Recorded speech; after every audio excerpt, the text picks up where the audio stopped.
Buenas. Buenas tardes, chicos. Buenas tardes, profesor. ¿Cómo están? Buenas tardes. Buenas tardes, profesor. Buenas tardes. El segundo B. ¿Sí? Buenas. Sí. ¿Qué tal fin de semana? ¿Qué tal fin de semana? ¿Todo Buenas tardes, tranquilo? profesor. Bien, profesor. Tranquilo. ¿Todo bien? ¿Y han salido o no han Sí, salido? profesor. No. Sí. ¿Se han ido a la playa o no? No, eso no. No. En bicicleta nomás, profesor. Eso no, bicicleta, va ahí nomás por el barrio. Sí, profesor. Claro, da una vueltita nomás. No, hay que cuidarse. El COVID está bravo, ya se está poniendo muy agresivo. A ver, vayan, les voy a tomar, vamos a pasar algunas preguntitas, ya saben, antes y después de las clases, los orales obligatorios. La clase pasada hablamos sobre teorías sobre el origen de la vida. ¿Recuerdan? ¿Recuerdan Sí. el video que vieron? ¿Observaron? Sí. Ya. Ahí Sí, hablamos profesor. sobre teorías sobre el origen de la vida, ¿no es cierto? Hablamos desde el inicio del hombre, ¿no? La evolución que sufrió de los monos, los orangutanes, salieron, los genes del hombre genéticamente son similares al chimpancé, ¿no? Al gorila, dijeron. La separación de líneas evolutivas entre el chimpancé y el ser humano ocurrió hace 5 millones de años, ¿no? Posteriormente de ti hemos hablado sobre todo eso, ¿no? La primera especie humana fue el Homo habilis, ¿no? Para finalmente perdurar el Homo sapiens, ¿no? Bien. Hablamos sobre los grandes griegos que participaron en la evolución de la biología, como Aristóteles, Leonardo da Vinci, Vesalius, Galileo, Robert Hooke, Antonio van Leeuwenhoek, Linneo, Lamarck, Darwin, Pasteur, Oparin, ¿no? Fueron los principales personajes que hicieron que la biología fuera evolucionando poco a poco, ¿cierto? Bien, vamos a pasar entonces al oral, unos 5 o 6 orales, ¿ya? Chicos, menciono el nombre y el alumno que mencione me responde, por favor, ¿ya? Bien, empezamos, ya saben. A ver, el alumno Torres. ¿Torres qué? Torres Ariana. Ya está. A ver, dígame, Torres Ariana. Dígame usted,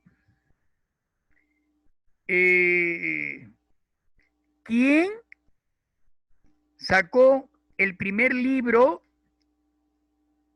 sobre la clasificación de los seres vivos?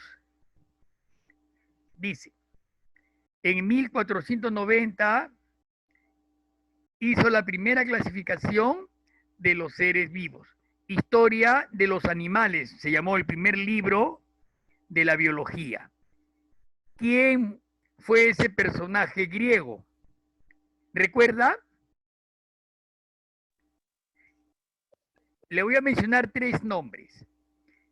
Leonardo da Vinci, Aristóteles y Platón. ¿Quién fue de los 3?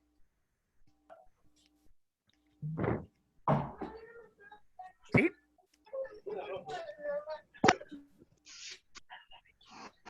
¿Recuerda? A ver, ¿quién sabe? Profesor, ¿fue Platón? No, fue Aristóteles. ¿No recuerda? Aristóteles fue discípulo de Platón, ¿no? Aristóteles, Historia de los animales, fue el primer libro de biología que habló pues sobre la clasificación de los seres vivos. Este gran zoólogo griego que participó en la zoología muy activamente. Bien. Siguiente pregunta. A ver, esta pregunta va a ser voluntaria. El alumno que sabe, me pone la manito azul ahí donde usted ya en su máquina, me pone la primera manito, ese responde, ¿ya? A ver, siguiente pregunta. Díganme, ¿quién? ¿Por qué es importante Robert Hooke? ¿Qué hizo en 1660 Robert Hooke? ¿Qué descubrió? Profesor, ¿puedo decirlo ¿El yo? átomo? José Pablo Adamo Ruiz A ver, descubrió la célula. claro, muy bien. Descubrió la célula, alumnos, ¿no? Apellido de que digo, Ramos Ruiz. José Pablo Ramos Ruiz. Ya, hijito. Muy bien, José Paolo, ¿ya? La célula, Robert Hooke. Siguiente pregunta. A ver, Vite, dígame. Dígame, Vite. Sí, profesor. ¿Quién fue llamado el padre de la microbiología? Porque en una gota de agua observó gran cantidad de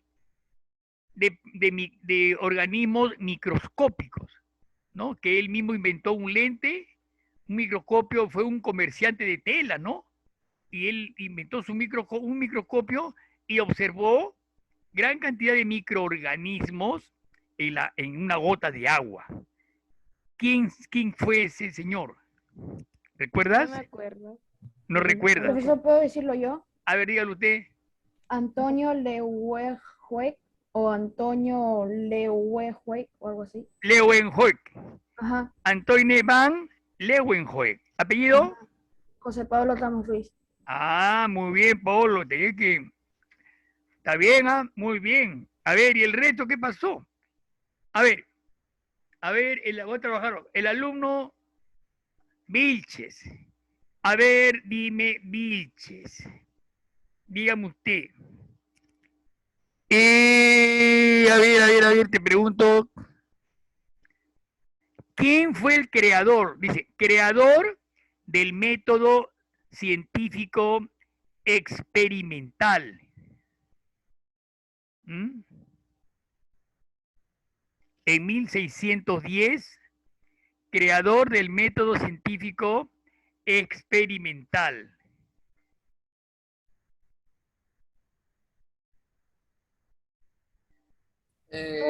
Galilei, profe. Claro, muy bien. Galileo Galilei. ¿Nombre, apellido? Yo, profe Vilches. Vilches. Muy bien, Vilches. ¿Ah? A ver, siguiente alumno. A ver, ¿quién puede ser? Laura Sánchez. A ver, dime, Laura Sánchez. Sí, profesor. Dime, te voy a decir lo que hizo y usted me dice el nombre, ¿ya? En 1831 estableció que la supervivencia y la extinción son parte de un proceso conducido por la selección natural. Publicó un libro llamado El origen de las especies en 1859. ¿Quién fue este científico? El origen de las especies. ¿Recuerdas? Estableció que la supervivencia y la extinción son parte de un proceso conocido por selección natural y publicó El origen de las especies. Profesor, ¿lo puedo decir yo? A ver, dígalo. Charles Darwin. Muy Charles bien. Darwin. ¿Apellido? Manja, profesor. Manja, muy bien. Charles Darwin. Ok. El origen de las especies, no te olvides. Te puede venir en el examen. Bien, chicos. Voy a mencionar otro nombre. A ver, dígame. Chihuán Taboada. A ver, Chihuán. Dígame usted. ¿Quién clasificó los seres vivos en reino, clase, orden, género y especie? y aplicó la nomenclatura binomial para todos los seres vivos. ¿Cómo, profe? No le entendí. Ya, clasificó a los seres vivos, los clasificó en reino, clase, orden, género y especie, ¿no? Y también aplicó la nomenclatura binomial para todos los seres vivos. O sea, todos los seres vivos tienen un nombre científico que está formado por un género y una especie. Por ejemplo, el hombre, su nombre científico, Homo, que es el género, Sapiens, que es la especie. ¿Ves? Por ejemplo, el maíz, Sea, con Z, Sea, que es género, maíz, que es especie. ¿Eh? Sea maíz. Profesor, ¿lo puedo decir yo? Profesor, Dígalo, a ver, uno que no haya Profesor, participado. Uno que no haya participado todavía. Sería Profesor, mejor. ¿lo puede decir yo? Ya, diga. Aristóteles. No, Aristóteles no fue. profesor, ¿lo puedo decir yo? Profesor, Ya, ¿yo lo dígalo. puedo decir? Profe, ¿puede volver a Profesor, repetir la profesor. pregunta? ¿Puedo decirlo yo, profesor? Profesor, ¿puedo Dígalo. decirlo yo? Ya, lo que habla. Carlos Ah, Hable. Carlos Linneus. Linnaeus. Linneus. Claro. Ya, los dos, díganme los nombres, los dos. Los dos que hablaron. José dijeron- Paolo Ramos Ruiz. José Manja, Pablo. profesor. Y el José otro. Paolo Ramos Ruiz. Manja, profesor. Manja, ya. Linneo, Carlos Linneo. Bien, chicos. Bien. Entonces, estén atentos siempre que yo voy a tomar orales de la clase anterior y terminando mi clase de ahora, voy a tomar los orales de esta clase. ¿Ok, chicos? Muy bien.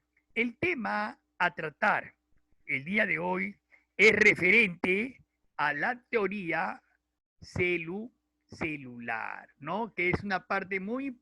la teoría celular es fundamental para la biología, porque nos habla sobre sobre la constitución de los seres vivos, ¿no es cierto?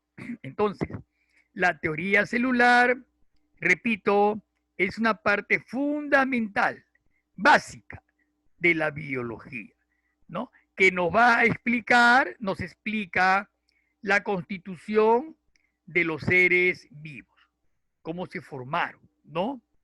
¿Qué nos dice esta teoría, chicos? Nos dice que todos los organismos están compuestos de células. Esa es una gran verdad, ¿no? Todos los organismos vivientes están formados por células. Si no tuviesen células, fuesen organismos inertes, pues lógicamente, no tuvieran vida. Entonces, todos los organismos vivientes están formados por células. Ese es el primer criterio de la teoría celular. Luego viene el segundo criterio que dice, la célula es la unidad básica de la vida. Ese es el segundo criterio. La célula es la unidad básica, más importante de la vida. Es la unidad morfológica, fisiológica y genética de todo ser viviente, ¿no? Eso es lo que dicen los estudiosos, ¿no? Morfológica porque estudia la forma y estructura de los seres vivos.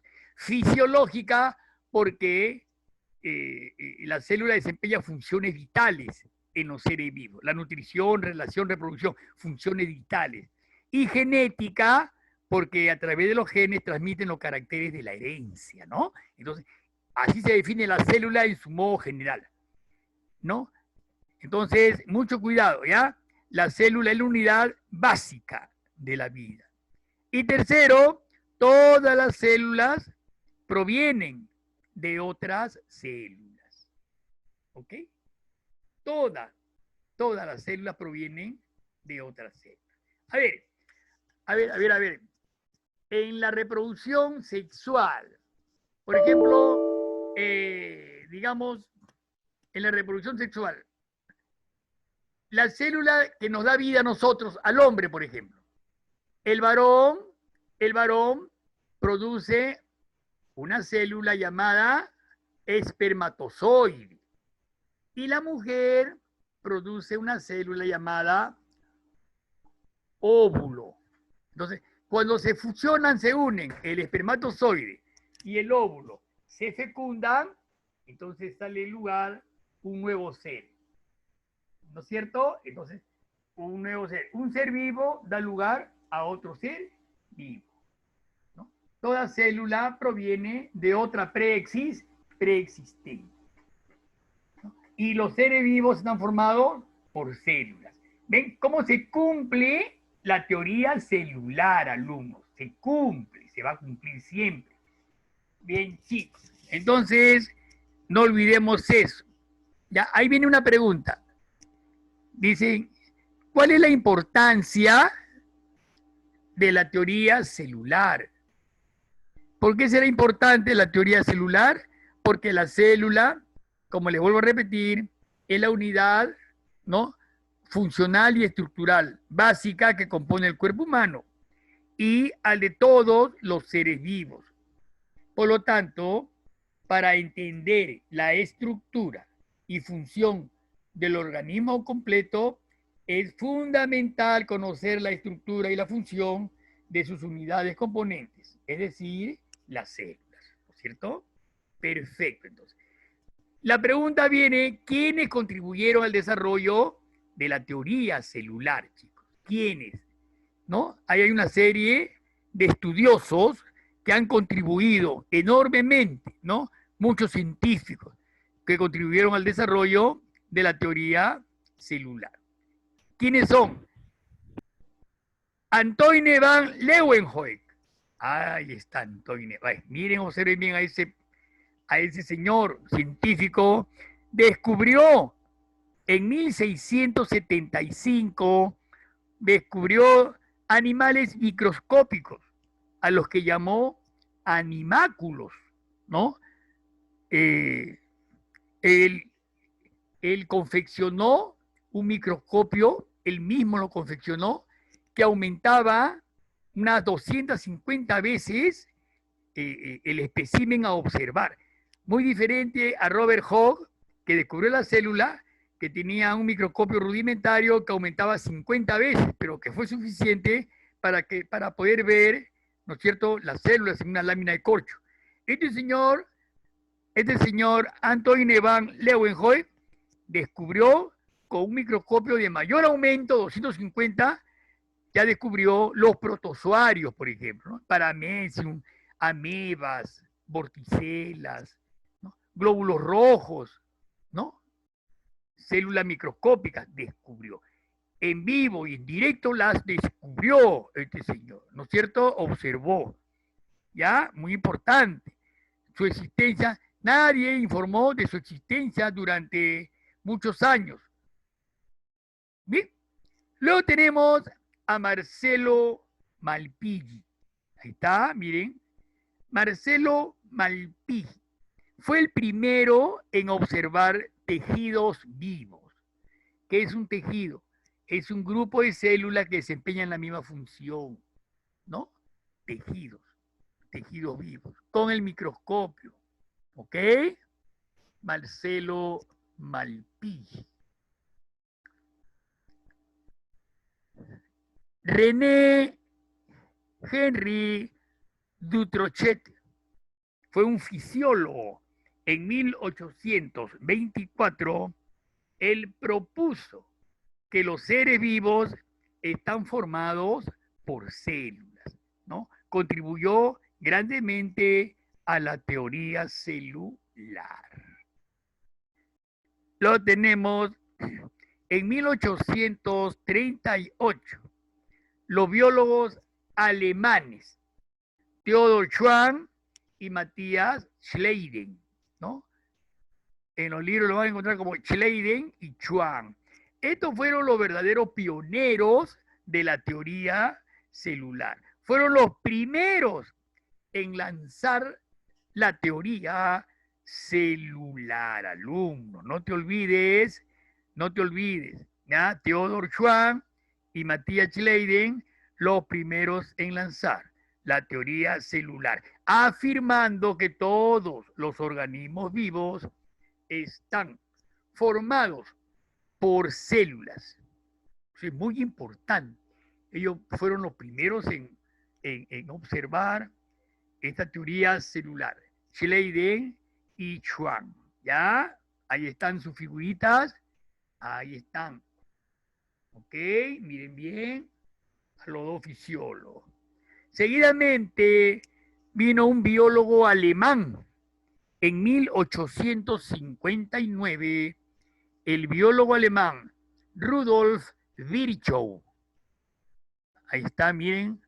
Rudolf Virchow propuso que todas las células vienen de células preexistentes.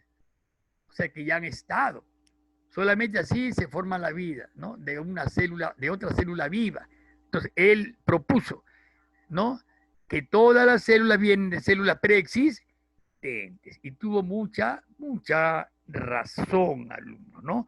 Solo de esa forma, pues, ¿no? Salió a la luz la famosa teoría celular, ¿ya? Y sus 3 preceptos que hasta el día de hoy están en boga, digámoslo así, ¿no? ¿Cuáles son? El primero, todos los organismos vivos están compuestos por células. Ese es uno. El segundo, la célula es la unidad básica de la vida. Y tercero, todas las células provienen de otras células. No te olvides, que te lo voy a preguntar ahora en el oral, ¿ya? No te olvides. Bien, chicos. La célula. Vamos a hablar algo de citología, ¿no? La citología es la rama de la biología encargada del estudio de la célula, ¿no? Forma, tamaño, reproducción, función de las células, estructura, todo lo relacionado a seres vivientes. Solamente hoy día vamos a tocar la célula. Más adelante ni la vamos a mencionar, alumnos. Así que presten atención a todo lo referente a células. Además, este tema para ustedes ya es conocido, chicos. Ustedes están en segundo y secundaria. Primero, en sexto, han llevado también algo de esto, alumnos. Ya han llevado. La célula es la unidad morfológica, fisiológica y genética. Ya lo he mencionado en antes, ¿no? A ver, ¿por qué decimos morfológica, alumno? A ver, alumno Guaigua. A ver, alumno Guaigua. ¿Por qué digo que la célula es la unidad morfológica? Todo es con nota, participemos con nota. Morfológica. ¿Por qué es la unidad morfológica? ¿Por qué lo digo? ¿Qué forma? ¿Qué forma? Del griego morfe, forma, la estructura, ¿no? La estructura de los seres vivientes, su composición, su forma, su estructura morfológica, ¿ya? Fisiológica. ¿Sí? Fisiológica, ¿por qué decimos que la célula es la unidad fisiológica? ¿Quién sabe? ¿Por su física? Por Su física. Oh. fisiológica viene Física. función, funcionamiento. Fisiológica, ¿por qué? Porque desempeña funciones vitales. Las células desempeñan funciones vitales. ¿Cuáles son las 3 funciones vitales que usted conoce? La nutrición, relación y reproducción. Claro, no te olvides. Las 3 funciones básicas de todo ser vivo, ¿no? La relación, o sea, cómo te relaciona con el medio ambiente, ¿no? El medio ambiente. Relación. La nutrición, ¿qué tipo de nutrición presentan? ¿Autótrofa o heterótrofa? Heterótrofa, cuando son seres vivos los hombres, por ejemplo. Autótrofa las plantas, heterótrofa los hombres, ¿no? Y genética viene de genes, ¿no? O sea que transmite los caracteres de la herencia, los genes, ¿ya? No te olvides ese concepto de célula, unidad morfológica, fisiológica y genética de todo ser vivo. Tamaño y tipo de célula, micro y macro. Ya ustedes saben, microscópicas significa que son células solamente perceptibles por el microscopio, y son la mayoría de ellas, ¿no? Son la mayoría. Casi todas las células se observan por un microscopio fotónico nomás, simple. Pueden observar una célula, aumentan y ya pueden observar gran cantidad de células microscópicas, ¿cierto? Ahí está, por ejemplo, Miguel Puntero. hay células de la piel, ¿no? Células epidérmicas, por ejemplo. Ese conjunto de células está formando, ¿qué cosa? Un tejido, ¿no? Tejido epidérmico. ¿Eh? Ahí tenemos una célula macroscópica, la yema del huevo, por ejemplo, la yema es una célula, ¿eh? Célula macro. Macro es grande. ¿Cierto? Ahí está, macroscópica. Las fibras del tejido muscular estriado, por ejemplo, son células macroscópicas. Son células macroscópicas. Pueden observar ustedes, ¿no? Células sí, observadas a simple vista, ¿no? Células macroscópicas. ¿Bien? Tipos de células. Tenemos células procariotas y eucariotas, ¿no? Ya ustedes conocen, son las células más antiguas, ¿no? Su característica clásica, no tienen núcleo. Ojo, carecen de núcleo. Ejemplo, las bacterias. Todo el reino, ¿no? Las bacterias, ¿en qué reino se encuentran? A ver, alumno, a ver, Víctor Malma, ¿en qué reino se encuentran las bacterias? De los 5 reinos, ¿en cuál? ¿Recuerdas? ¿Reino animal? ¿Puedo decirlo yo? A ver, diga.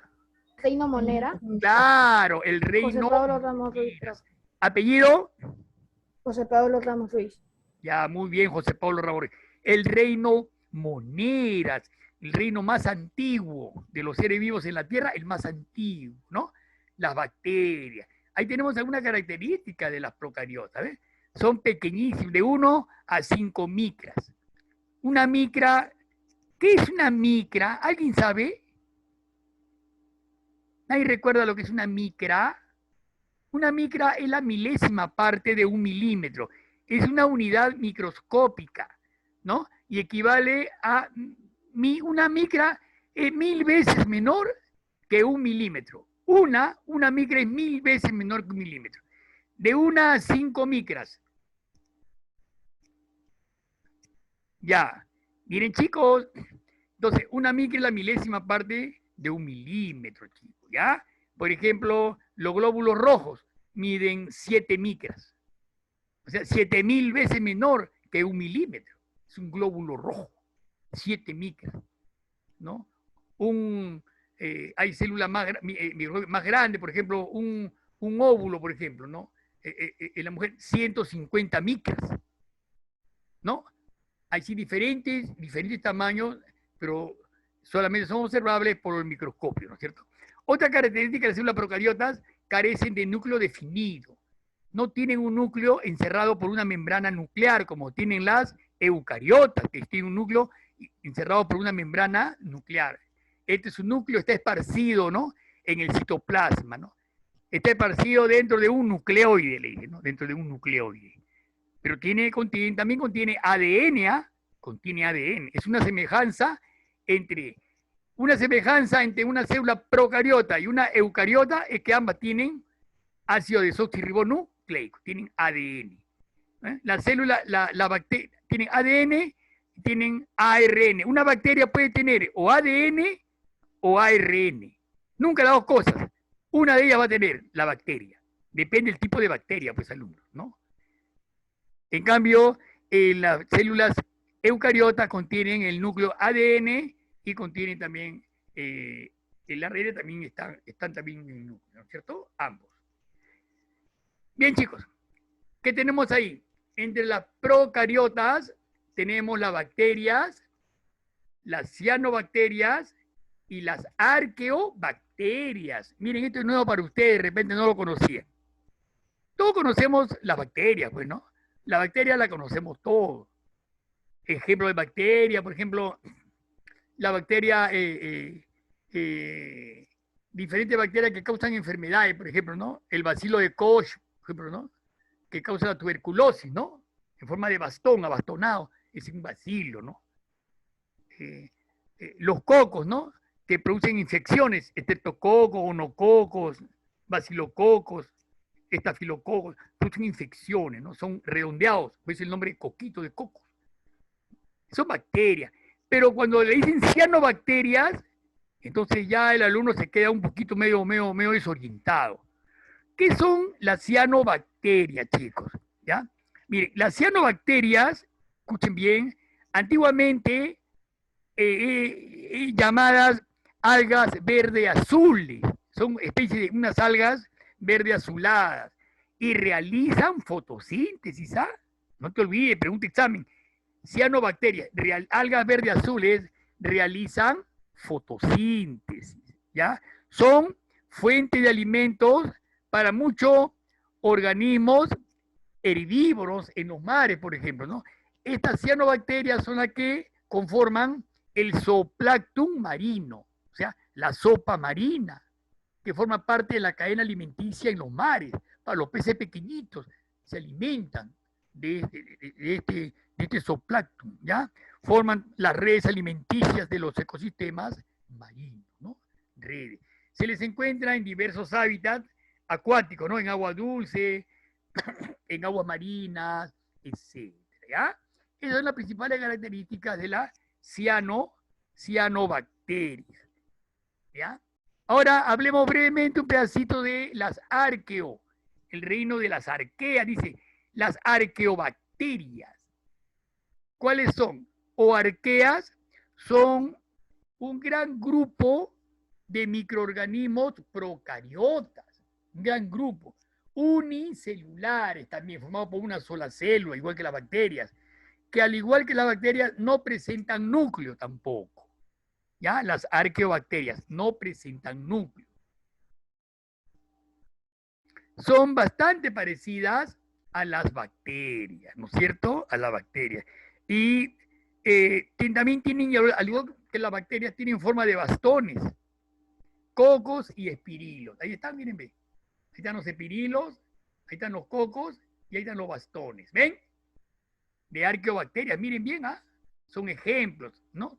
Igualito que la bacteria. Generalmente se reproducen por fisión binaria. O sea que una de ellas da lugar a dos células, a dos células hijas. Se dividen, se triangulan en la parte media y se dividen en dos células hijas.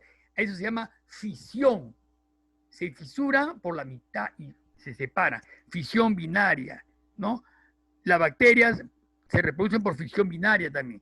Se les encuentra en fuentes termales, en depósitos profundos de petróleo, etc. Y habitan ambientes extremos, chicos. Esta característica de las arqueobacterias es muy importante. Habitan ambientes extremos. Puede ser. De ahí el nombre que se le pone también, conoce con el nombre de extremófilas, de extremo. O sea, pueden, digamos, vivir en ambientes muy altos de temperatura o muy bajos de temperatura. De ahí el nombre de extremófilas, ¿no? Se considera que las condiciones de crecimiento de estas arqueobacterias semejan a los existentes en los primeros tiempos de la historia de la Tierra. O sea, fueron las primeras formas vivientes en la Tierra, alumnos. Las primeras formas vivientes, ¿no? Por ello, a estos organismos se les denomina arqueobacterias, que viene del griego, arcalos, que significa antiguo, ¿no? Arqueo, de griego, arcalos, que significa antiguo, ¿no? Antiguo, o sea, fueron los primeros signos de vida en nuestra querida Tierra, alumnos. No olvidemos entonces la arqueobacteria.